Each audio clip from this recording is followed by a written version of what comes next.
It's time for the Your Personal Bank Show with Ferenc Toth, president and founder of Secure Estate Management. Take charge of your financial future with your personal bank. Now, here's Ferenc Toth. Welcome to Your Personal Bank Show. This is Ferenc, and hey, we're in for an exciting time this show. What I want to do is I've been getting a lot of really positive feedback from a lot of folks listening to this show, the Your Personal Bank concept. And of course, as I've mentioned, if you haven't heard before, I've been in the financial industry 22 plus years. I'm the chairman of the board of a bank in formation. We're in the process of opening a FDIC insured bank. So that's pretty exciting. And so I've been in the financial arena in some different, and I've been an entrepreneur. I'm frankly a serial entrepreneur.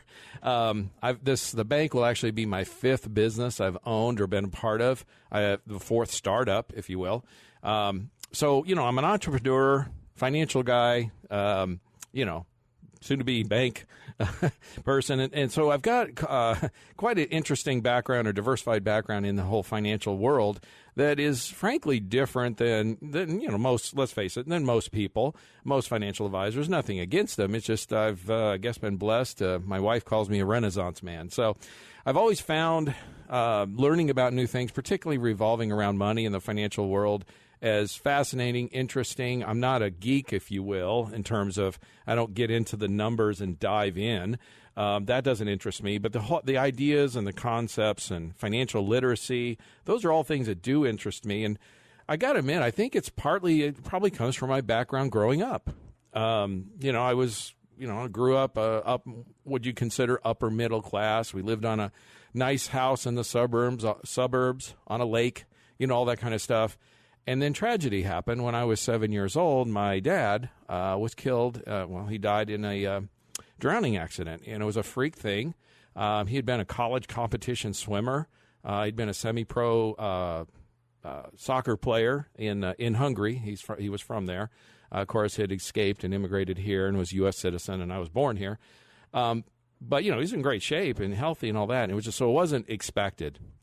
And so we went from a situation where, my mom, who's a school teacher, she wasn't, she was raising three kids. I was the oldest of three, and I was 7. And we went from a situation from what you would consider upper middle class, because my dad was an acoustical engineer. We were living, the good life, if you will. And, suddenly things changed dramatically from a financial standpoint. And back then, life insurance and things like that, the protections that a lot of people have in place. Well, a lot don't, but should. But the reality is, it wasn't as common or as a big a deal, or, it didn't seem like it. We'll put it that way. And so, there was some life insurance, but not a whole lot. So we struggled. We had to move out of the house that we were in, downsize, all those kinds of things. Grew up on a farm, actually, raised a lot of our own food and whatnot.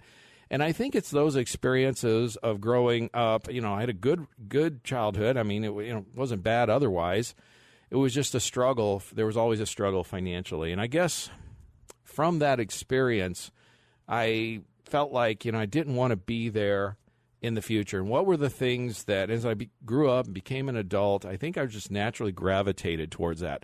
I don't know that there was a plan, if you will, that, for sure we were going to go down this road. I was going to go down this road. But, like I said, it just kind of happened. So, so that's why I've always been fascinated. I've been a student, become an educator. I've spoke around the country about financial literacy issues. I've gotten certifications in that for college accredited courses, all kinds of different things like that. Because, again, I find it interesting, fascinating. It affected my life dramatically.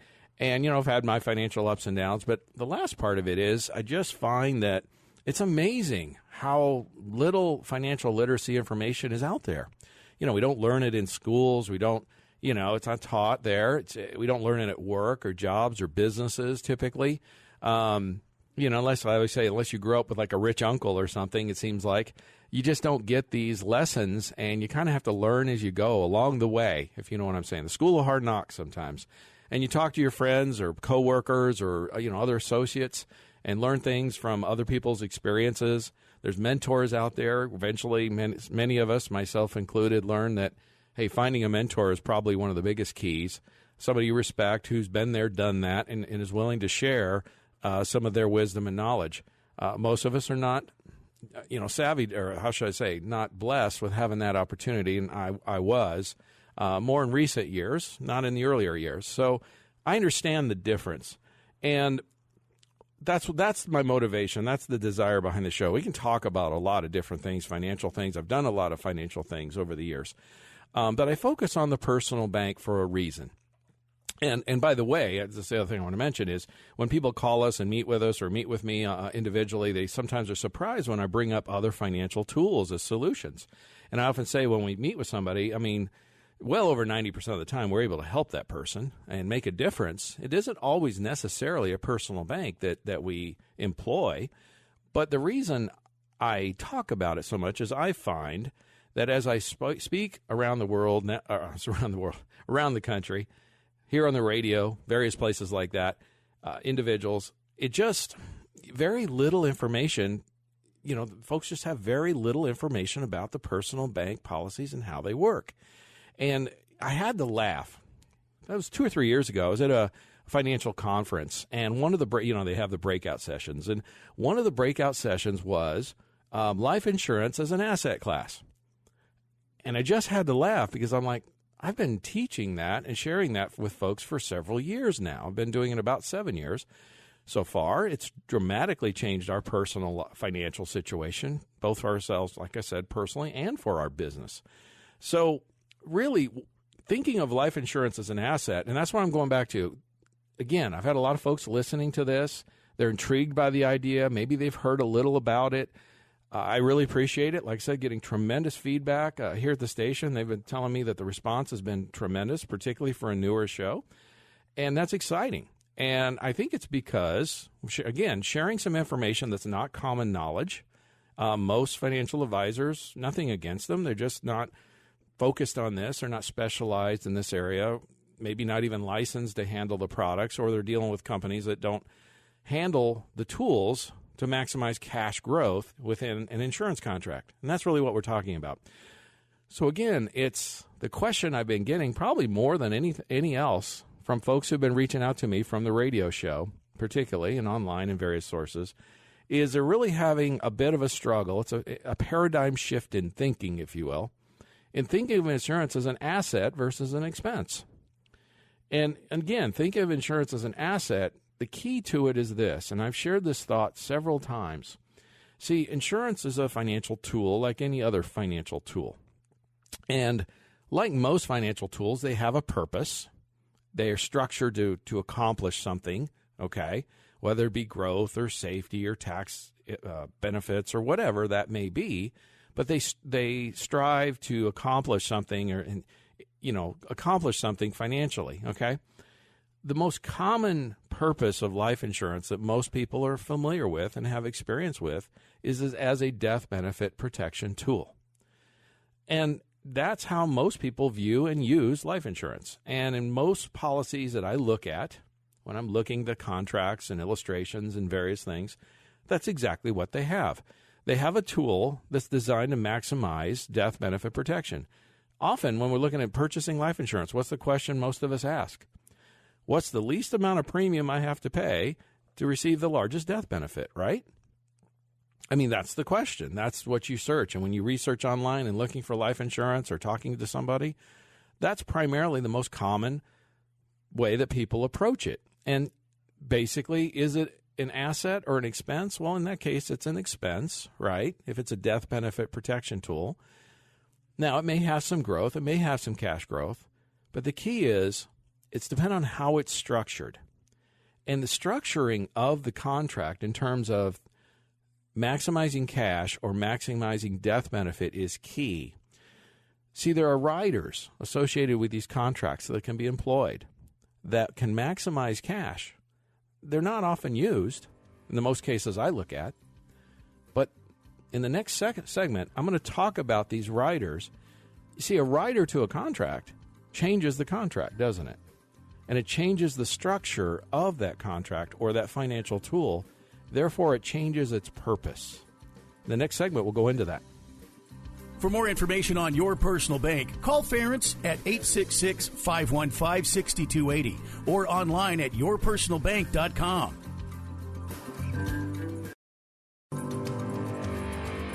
Back to Your Personal Bank Show with President and Founder of Secure Estate Management, Ferenc Toth. Welcome back. I've been talking a little bit about the reasons why I talk about Your Personal Bank. Focus on that. Again, we handle a lot of different financial products and tools and solutions as individually and as a company. But, I focus on that, again, because of the lack of knowledge overall. It's not commonly known. Let's put it that way. Or commonly shared, what I find with most people. Most people I sit down and talk with, like I said, I've shared this many times. I do a workshop, and I'll have 100 investors in the room, and I'll ask, the first question I usually ask is, how many folks are familiar with the, personal bank, insurance banking concept? And I'll get 2 or 3 hands typically that'll raise. That's it. And so the knowledge level out there is sadly very minimal from what I find out in my experience. And again, I was at a conference, and recently it was talked about life insurance as an asset class, and I had to laugh because I've been teaching this for some time. And by the way, from those of you radio listeners and online have been contacting me, and quite a few folks have, and I thank you for that. It's exciting.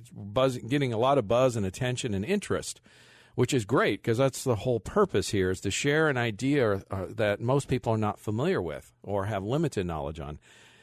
Probably the most common question or concern or issue, or however you want to put it, is thinking of life insurance as an asset versus an expense. You see, it's a paradigm shift in thinking. Most of us are so used to thinking of it as an expense. You got the home, the auto, various things like that.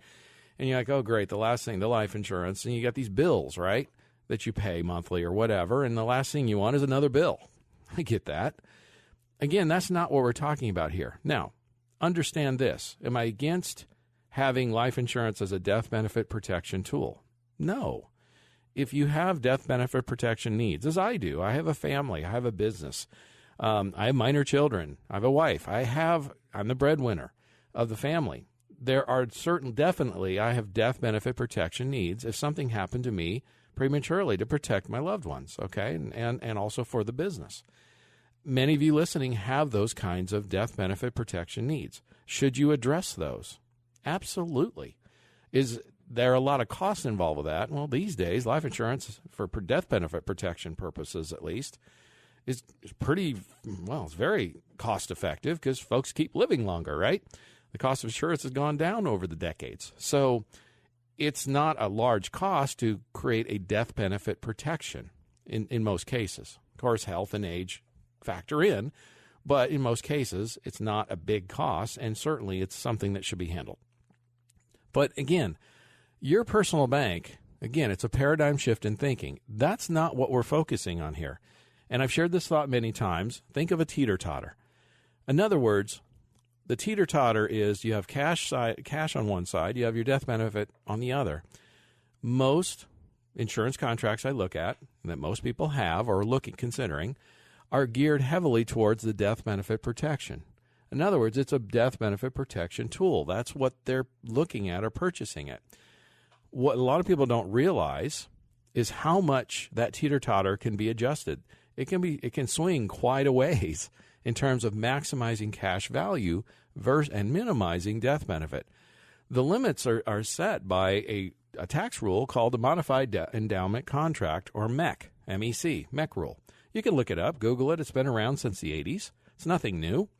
And it allows for quite a large range, if you will, of how much of your contributions go towards cash versus death benefit. Well, writers, if you just have a basic insurance contract, in most cases, the way they're structured is it's going to maximize death benefit protection. That's what it's designed for. That's its purpose. It's not going to. It may have some cash, and so there's some contracts out there that build some cash over time to help pay for the death benefit protection in later years. When you're talking about permanent policies, for example. So it has some cash involved, but it's not. And you can access some of that cash, but it's not there primarily designed to maximize cash growth. It's to maximize that death benefit protection, for the long term, for your lifetime. That's what it's there for. That's its purpose. And whenever I see articles or I see people reviewing life insurance, I have to chuckle almost, and it's sad. They'll review these tools, and they'll say, well, life insurance is a bad investment. if you've looked up online or anything like that, that's no secret. It's easy to find. But what they're doing is what the person that's reviewing or writing that article is unwittingly doing is they're reviewing a tool that's primarily designed as a death benefit protection tool, again, that teeter-totter, not a tool primarily designed towards growing or maximizing cash. So then they state that insurance is a bad investment. They put it all under one umbrella and say you shouldn't invest in insurance and do other stuff, right? We've all seen that. If you looked at it at all, it's very common. And sadly, they're totally, in those cases, totally disregarding or not even taking into consideration that there are riders out there that structurally change the contract. Whenever you have any kind of contract, you have a real estate contract where you purchase a property, for example. And if there's an amendment to that contract, that substantially changes the contract, doesn't it? So it's the same thing with insurance. When you have a rider, it's an amendment, if you will, to the contract. It substantially changes the contract. Well, the riders that we use, it's no big secret, it's called a flexible paid-up rider, or FPUR rider. What does that do? It allows you, again, within the MEC rules, it allows you to maximize the amount of cash that can be contributed and grow in that insurance contract. And folks, it can dramatically change the amount of cash growth in a contract. I was just looking at a case last week for a client who was looking at a product design. The purpose was maximize cash growth. And that was her goal. That was the purpose, and that was what was sold to her. Now, I see this often. That's the sad part is when I looked at the illustration, and by the way, on all of these, there's an illustration, a spreadsheet of numbers that basically shares what this contract, the insurance company's best guess it's going to do going forward. There are guaranteed portions of the contracts, all of them. That's important to look at, and non-guaranteed portions. But the key is this. Looking at it, that's another discussion we can go into maybe later. And if you want more information on that or you're looking at one, hey, contact us at yourpersonalbank.com. Be happy to look at, no cost, nor obligation, to look at and compare something maybe you're looking at. We can do a head-to-head numbers comparison. I always say, folks, hey, you don't need to believe me. Just let the numbers talk, right? So we did that with this gal. She's a smart gal. She's an attorney, all that good stuff. And she was presented with this idea, made sense to her, tax favor growth, cash growth, long term. She loved all those ideas. The problem was the first year cash was zero. Now, think about that a minute. Logically, does it make sense? You've got a tool. The goal, the purpose is to maximize cash growth. And in the first year, there's zero cash. The reality is it wasn't structured correctly to maximize cash growth. There's a number of reasons behind it. Maybe the tool wasn't designed to do that. Maybe it wasn't, set up correctly by the person who was doing it. I don't know. Maybe they didn't know. I don't know I don't know the reasons behind. There could be many of them. But with her stated purpose and goal of maximizing cash, it wasn't structured to do that. Okay? Just wasn't. And by the way, I ran a head-to-head numbers comparison. And by the way, she's going to have like 60% cash of what she contributed day one available. 60% versus zero is a big swing, isn't it? Here's the thing. I see that all the time. It's common. In fact, it's much more common than the other situation where I'll see a contract or an illustration that has been designed to maximize cash growth. Sadly, it's very rare. So again, if you're looking at this, considering this, or maybe you looked at it previously, contact us at yourpersonalbank.com. We'll look at a comparison, and I'll show you the difference. The average difference that we're looking at typically is about 30% or more first year, and more every year is what happens most commonly. Tune in every Tuesday at noon to Your Personal Bank Show. And say on the next segment, we're going to talk about a little bit more about life insurance as an asset class. For more information on Your Personal Bank, call Ference at 866-515-6280 or online at yourpersonalbank.com. Back to Your Personal Bank Show with President and Founder of Secure Estate Management, Ferenc Toth. Welcome back to Your Personal Bank Show. We've been talking a lot today about some of the questions I've had from a number of listeners, which I really appreciate. A lot of folks have contacted us, contacted myself with questions, interest. They're intrigued by the idea. It's something new for most people, new and different. A lot of folks understand the benefits of having a non-correlated asset. I always say diversification is, not, in my opinion, diversification is not having a different bunch of different stocks and sectors in the market. That's diversification certainly within in the stock market, for example, but it's not non-correlated assets. There's a difference. What's a non-correlated asset? Well, it's quite simple. A non-correlated asset is an asset where the price or the value of that asset, what the factors that change that price or value, is not correlated or with the other asset. They're totally different. So the things that make those prices move, the factors that make it move, are non-correlated. They're not the same. They're totally different. So, we used to have as I say, we used to have a situation a number of years ago where real estate and stock markets tended to not correlate as much. Unfortunately, with our experiences in 0809, for example, with the credit default swaps and monetizing mortgage bonds and all that stuff that the Wall Street has done, they've tied the two much closer together. They're much more involved. So, 0809, we saw a dramatic drop in both the stock market and real estate markets, for example, because they're much more correlated than they were previously. That was an eye-opener for a lot of folks, including myself at that time, because it just hadn't been that way before. Now it is. So the thing is, having a non-correlated asset, one thing is have a guaranteed asset. An example or a comparison I use a lot is a CD. Now, I understand CDs today, they're just not paying any interest. Our interest rate environment is so low that, I told you I'm a chairman of the board of a bank in formation, FDIC insured bank. And we're hoping to open within the year. The thing is, I understand banking, the banking world. A bank can't offer very good CD interest rates today because of the federal funds rate and the interest rate environment where it is. It's just so low. But my point is, a CD certainly is a familiar example for most people of an asset that's non-correlated to, say, a stock market asset or a real estate asset, for that matter. In other words, if the market fluctuates, or the stock or the real estate markets fluctuate, the CD's not. In other words, if you have a 1-year or a 5-year CD and you get a certain rate, it's guaranteed, isn't it? That's a non-correlated asset, or an example of one. Well, your personal bank is another example of a non-correlated asset. We have guaranteed rates of return, contractually minimum at 4%. They pay higher than that, but their contract minimum is 4%. So the point is, and if the markets go up, down, or sideways, they're still going to pay their guaranteed rate at the very least, and historically have paid more. They're not correlated to the market. So having a non-correlated asset has struck a chord with a number of people that I've talked to and why they've looked at it.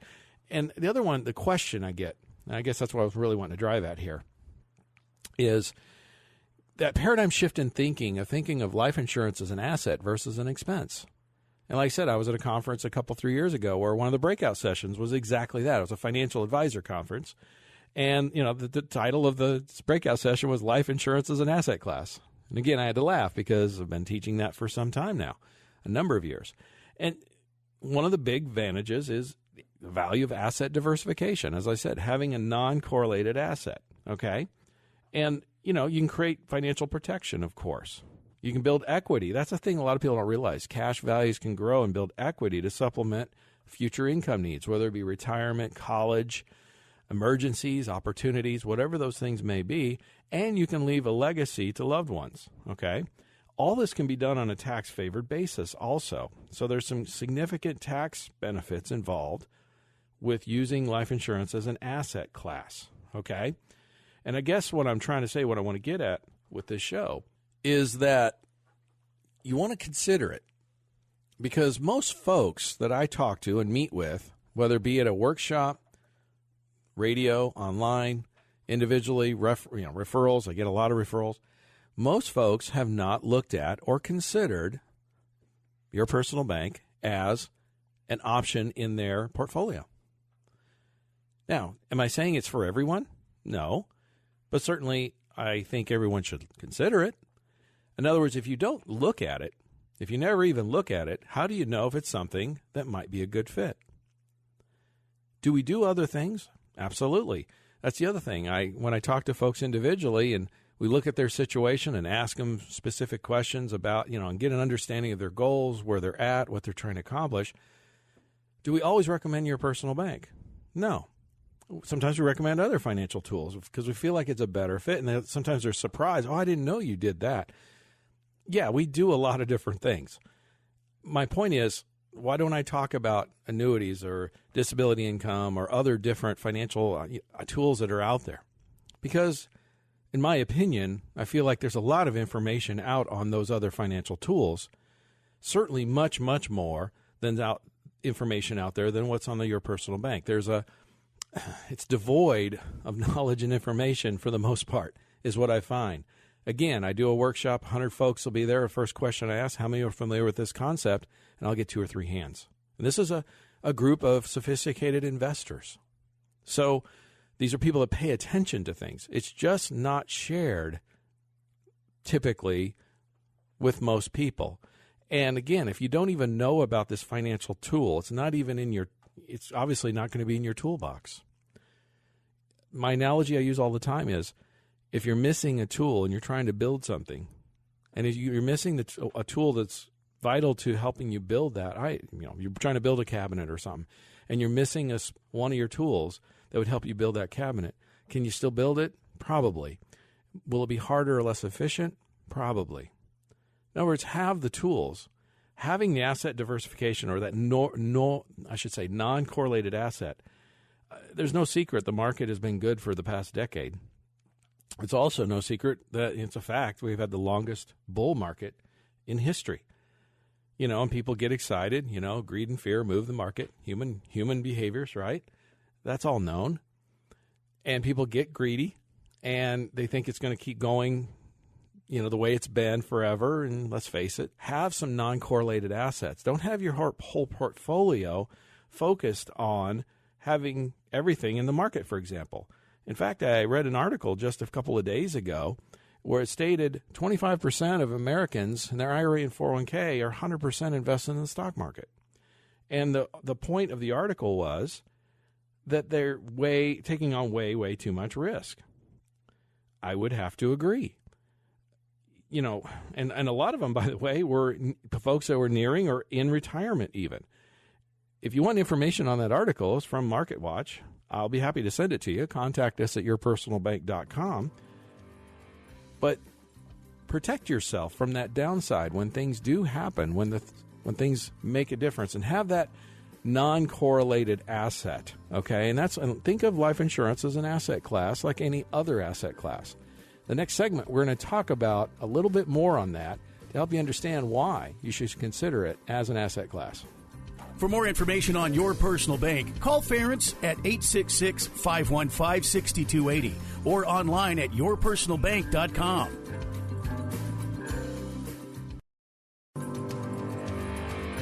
Back to Your Personal Bank Show with President and Founder of Secure Estate Management, Ference Toth. Welcome back. We're around in third. We've barely been talking a lot today about life insurance as an asset class. The reason is probably the number one question I've been getting or thought when I'm talking to folks individually, been reaching out to me, and there's been a number of you. So thank you. We've been getting a lot of response from the radio show, from online, various places, and there's a lot of interest and intrigue in the Your Personal Bank concept. I think, one, because for most people it's something new and different. It's not a new idea. It's been around for, decades and decades for certain. But it's new to most people because the idea is just, in most cases, I find, just not shared. It's not shared commonly, and there's a number of reasons for it, and that's for another discussion. My point is this, and we do other things? Absolutely. We handle a lot of different products and financial tools, and folks sometimes are surprised when they talk to me individually when I recommend other things because I maybe feel like it's a better fit. Because is your personal bank for everyone? No. Should everyone look at it or at least consider it? I think so. But let's see what's the best fit for you. And again, the focus is, and by the way, I can say the majority of folks I speak to and meet with, by far, the personal bank makes sense. It's a good fit for them. And the majority employ it, by the way, that we talk to. So once they have a better understanding and how it fits for them, so it fits in a lot of different scenarios to when you maximize cash, when you have access to cash, that's a key. I mean, it takes care of opportunities or emergencies, doesn't it? Having a non-correlated asset makes a lot of sense. It just makes logical sense. And it's funny, I was just speaking to a couple of different folks this last week. One was a CFO of a company, and another was a accountant, CPA actually. And I expressed this thought to them, and both of them agreed that, yeah, having a non-correlated asset, that's intriguing. And, they're the analytical types. And I just said, as I stated to them, it just makes logical sense. Having all of your assets put into, although you may be diversified in the market, everything's in the market and subject to market risk. Having some of that outside of that risk just makes sense and makes logical sense. And they agreed. As I was stating in the first or second segment today, understanding that the purpose is, it's a paradigm shift in thinking here in terms of your personal bank concept, in terms of how we're using the life insurance tool. We make a structural change of the product by using a rider, FPUR rider, and we can do it up to the limits, the modified endowment contract, or the MEC rule. That's a tax rule. It's been around since the 80s. Those are the technical terms. The key is we're just trying to maximize cash into this contract versus maximizing the death benefit. Another way to explain it with folks is I'll talk to people, and commonly I'll get the questions, and I get this from listeners when I talk to them one-on-one. They start asking me death benefit related questions. Well, I don't know if I can qualify for the death benefit and all these kinds of things. And certainly there is a qualification process, okay? Just like any other life insurance tool. But again, if there's a ding, if you will, if you don't have the best health or the best age, and by the way, we've successfully done this for folks up to age 7. I've done personally, clients up to age 79, and the numbers still worked, okay? We can do 15-day-old babies up to age 79 is what I personal experience with, okay? So that's pretty wide range age-wise. Health-wise, I mean, I want to have, somewhat average to a little bit less than average health. If you have really bad health, no, you're not going to qualify. But you can certainly insure someone else, a loved one, a business partner or associate, those kinds of things, okay? And you can still own it and take advantage of the benefits, okay?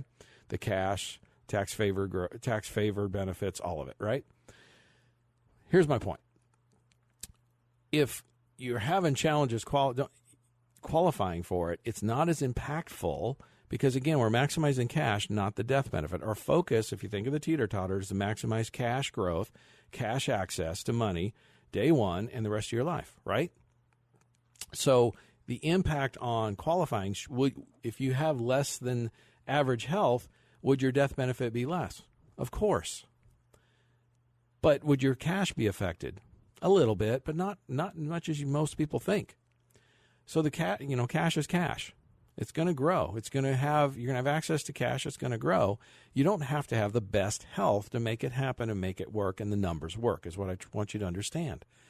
And one of the statements I make to folks all the time is, look, they start asking me these various questions, and I'll just stop them a minute. I'll say, wait a minute. Let me ask you a question. Are you wanting to maximize death benefit, or are you wanting to maximize cash? And invariably, of course, the answer is, well, I want to maximize cash. Then I say, well, why are you asking me all these death benefit related questions? Again, you're still stuck. Well, the reason I say that is a lot of times folks are still stuck on that paradigm that insurance is an expense, not an asset. It's not an asset class. And folks, I'm here to tell you, and there's many articles, and I can send you some of this information. Contact us at yourpersonalbank.com. Be happy to send it. Folks, life insurance can be an asset class. It can be a very good one. It can grow cash. You can have tax-favored access to money, all of it. It can be a powerful asset class, a non-correlated asset, a way to truly diversify your portfolio. Has other benefits. It has living benefits also built in.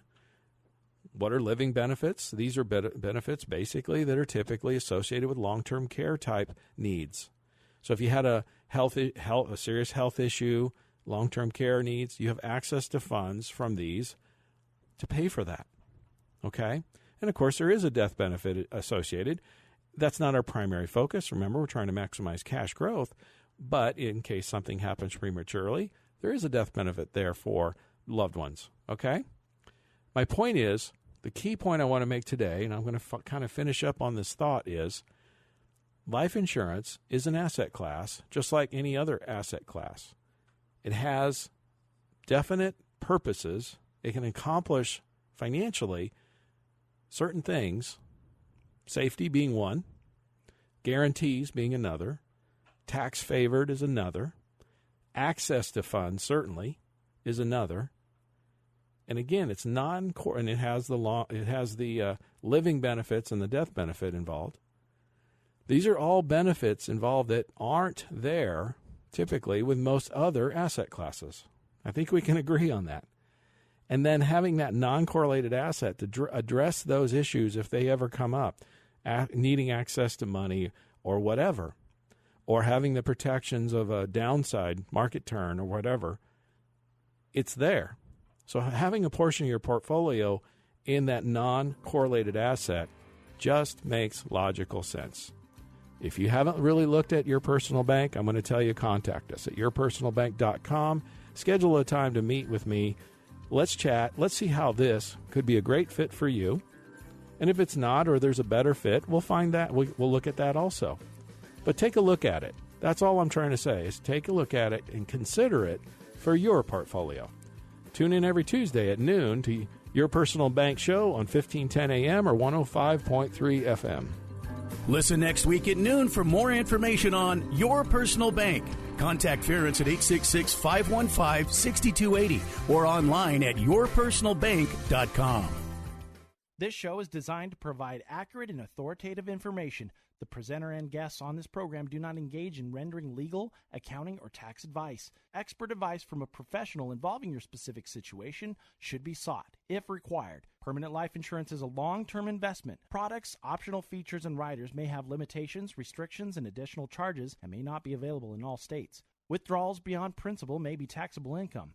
Excessive and unpaid loans may cause the policy to lapse. If a policy lapses, unpaid loans are treated as distributions for tax purposes. Replacements may not be suitable for everyone. There may be penalties and surrender charges when replacing coverage. New products may include new surrender charges and contestability period. Policy guarantees are based upon the claims-paying ability of issuing insurance company and do not apply to the investment performance or assets in the underlying variable portfolios. The life insurance and annuity products in this presentation are not FDIC insured, may lose value, and are not bank guaranteed.